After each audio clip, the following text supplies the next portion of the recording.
शिंदे सेनेचे मंत्री भरत गोगावले कोणत्या ना कोणत्या वादामुळे नेहमीच चर्चेत असतात. आता त्यांच्यावर नवा धक्कादायक आरोप करण्यात आलाय. विधानसभा निवडणुकीपूर्वी भरत गोगावले यांनी अघोरी पूजा केली असा आरोप ठाकरे सेनेचे नेते वसंत मोरे यांनी केलाय. गुवाहाटीच्या बगलामुखीतून मांत्रिक आणून गोगावलेंनी पूजा केल्याचा दावा मोरेंनी केलाय. 17 ऑक्टोबर 2024ला जो तुमच्या घरामध्ये तुम्ही बागलामुखी म्हणून जे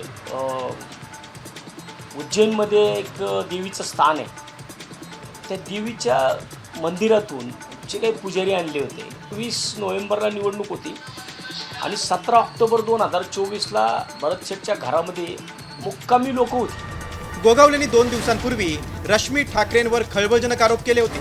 त्यालाच प्रत्युत्तर म्हणून हे आरोप आहेत की ठाकरे गट याबाबत तक्रारही करणार याकडे लक्ष लागले.